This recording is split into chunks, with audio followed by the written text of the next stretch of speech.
A crisis at the border. For several months now, we've seen an influx of immigrants fleeing their home countries for a chance of a new life right here in the United States. On a special segment of Inside RGV Politics, we speak one-on-one with a group from California traveling all the way to the Rio Grande Valley to bring donations and provide the much-needed manpower for a humanitarian response. How did you guys come about? How did this become a thing that you guys do? We got inspired last year, almost exactly a year ago, by our local Congresswoman, Jackie Spear. She was leading a delegation from the Bay Area to McAllen, and she also went to Brownsville to see what the family separation situation was like. And so there was a small group of us who were working for Jackie as volunteers, and we said, we want to go with you. And we called ourselves I Want My Mommy. We got I Want My Mommy t-shirts, and we showed up down here. We were not a political group. We're still not. We're a humanitarian group. But we did get to go visit the Ursula detention center. We looked from the outside and looked at it. We couldn't go in. We knew we wouldn't be able to go in. We visited the local Boys and Girls Clubs, and then we came to this Catholic Charities Humanitarian Respite Center, which was a couple of blocks over at that point.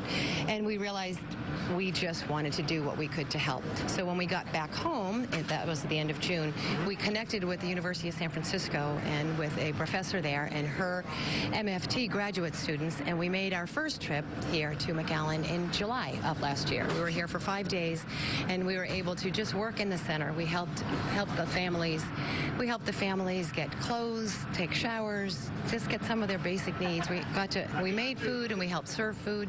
It's all set up here at Catholic Charities, and we would then accompany a lot of the folks to the bus station. Why South Texas specifically, knowing that, you know, along the border there is issues all along? You know, I think that at least what we've noticed in California is that people are joining hands, and there are different groups, specifically non-for-profit organizations and non-governmental organizations who are providing a lot of assistance in California already. What we also understand here is that, you know, this is a very contentious topic here in Texas, and this being a state that sometimes, you know, we see people are pulled in different directions. We feel like we needed to have a stronger presence here. We are seeing that we are not having enough donations. We are not having people who are stepping up, who are joining hands, who are expressing solidarity with these families. And so we truly care about their dignity, maintaining their integrity, and we want to make sure that we are providing as much, again, love and care as we can. What do you think the message is of your guys' work here in South Texas? I think it's a message of hope.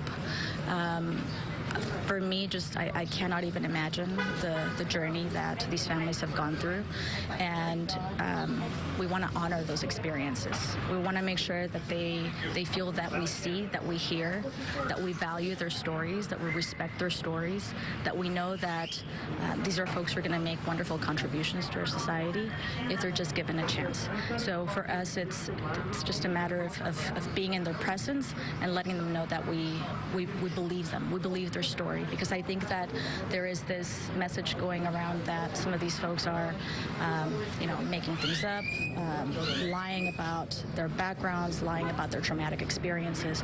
And we're here to say we believe you, we're here for you, and we just want to be in solidarity with you. Increased stories of death that happens on the journey here, and the trauma. I'm a mental health faculty, and I work in mental health. I've been working in Latino mental health for over 20 years, and the trauma that we're seeing and the trauma that the families are talking about has definitely continued to escalate month after month to where we're at today. I know part of the reason why we're doing this story is because right here in the valley, we see this basically daily. I know you guys are an outside group. The fact that you guys are coming in, just try to kind of let people know that this has not gone away. Like, we're not trying to, like, let people know that this has disappeared entirely. This is still ongoing.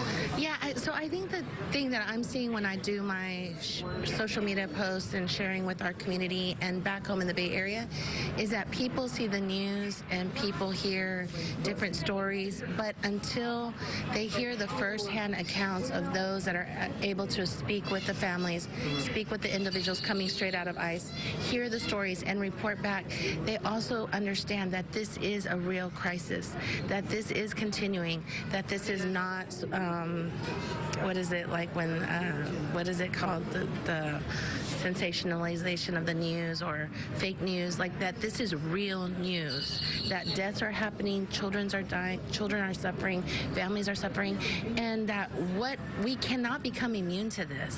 That's the thing, like we cannot become immune to thinking that this okay. To be honest, I cannot believe that this is happening in our country at this time. Like, the United States should be better than this in terms of the humanity that we welcome folks into spaces, even if they needed to be returned at all levels, regardless of politics. We should be treating people with basic human care and humanity, human rights, like with the basic of needs and with respect and dignity. That's not happening. We're hearing about babies having to, suffer through really cold conditions, getting so sick, families, of course, not, being able to get clothes or supplies that they needed and not sleeping.